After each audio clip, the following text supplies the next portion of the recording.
Women, and the ones who have the menu who are standing like this, I think, oh, get on hormones, get on hormones. But women, for the most part, don't realize what symptoms are even. And then the most difficult age group is the 70-year-olds. When I speak to women who are in their 70s, they go, oh, I'm over that.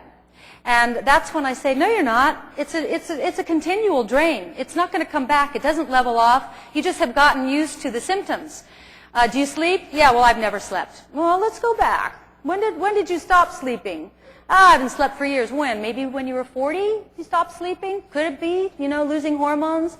Cortisol went up. Your cortisol's so sky high you can't sleep. Women need to understand this.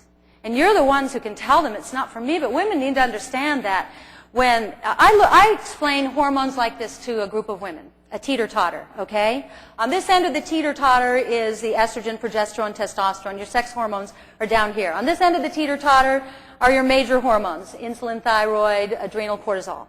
So when you start losing your sex hormones, which is the first thing to go, right? Now your teeter-totter tips up, and guess what's way up the top here?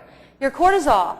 Well, once your cortisol's high, you can't sleep. It's impossible. That's your stress hormone. Your cortisol thinks there's some tiger chasing you. You cannot sleep. And what I explain to women is, so, okay, you've gotten used to not sleeping, I guess. I guess that's okay with you. It wouldn't be okay with me.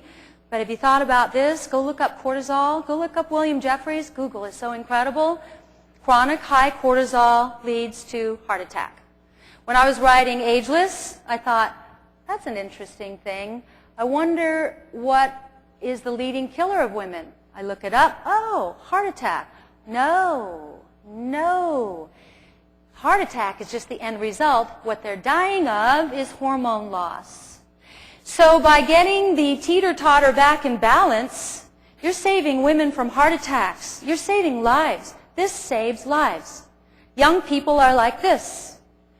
If we were going to die, we wouldn't care, but we're not going to die. So let's try to keep it at this level as long as we can so that we can feel good.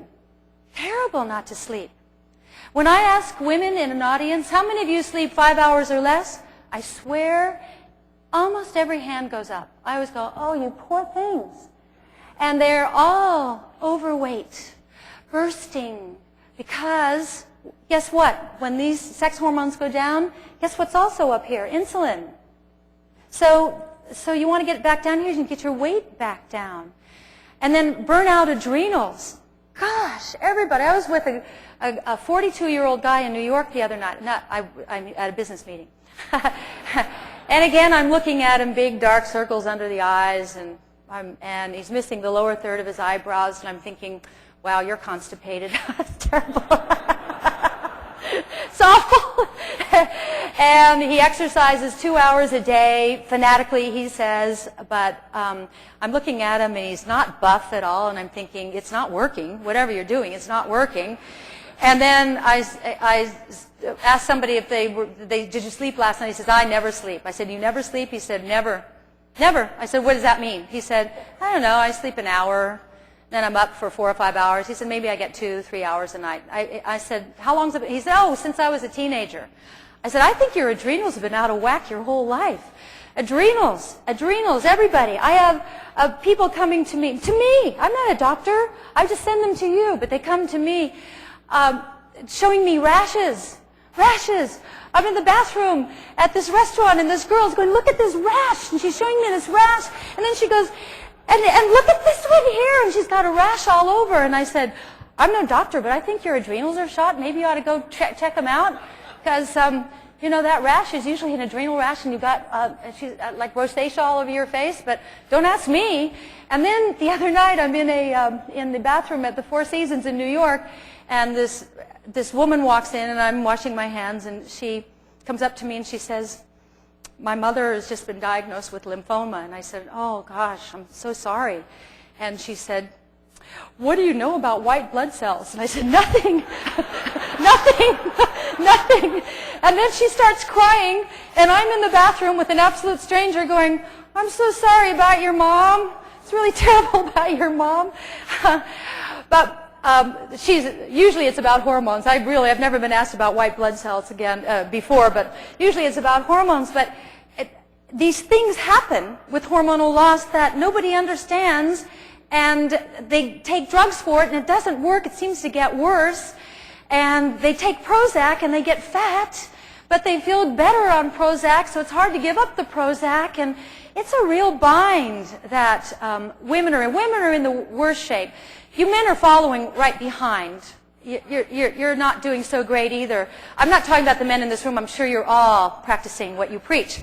But I'm looking out there at the big U of the men, of losing the spark, losing the spark. 60, 70-year-old man without a spark. At 60 and 70, you should have a spark. And the women are just besides themselves with a lack of understanding about what is happening to them. Now, I said there are two things working against you. Pharmaceutical companies, because if we figure out that it's just this simple, we won't have to buy all their drugs, they'll lose that much. They probably have it worked out per person who's alive from middle age on how much money they're going to make from us until we get into the nursing home. And then there's a lot more medicine in the nursing home, and who knows, they probably own the nursing homes. If I were Mr. Pharmaceutical Company, I would think of that pathway if I was in that business. Glad I'm not. The other thing that's working against you and what you're doing against all of us, working against our nation, are the American food manufacturers. The chemicals in our food. It's a disaster. I interviewed Dr. Russell Blaylock, you probably know him, and I said, how did it get like this? He said, well, I'll tell you how it got like this. He said, at the end of World War II, our American GIs, capturing Japanese soldiers, noticed that the Japanese rations tasted a lot better than our American GIs' rations. So they did a study, and they found out that there was MSG in the Japanese rations. And so they brought over all the American food manufacturers to Japan. This is around 1947. And there's a company called Ajinomoto, who is the largest manufacturer of MSG and hydrolyzed protein in the world. And the Ajinomoto company explained to our American food manufacturers how they could take their lousy can of Campbell's soup and put MSG in it, and it would sure taste a lot better. And that we could put these chemicals in all of our food, and it would taste much better. And so that is how the chemicals started creeping into our lives.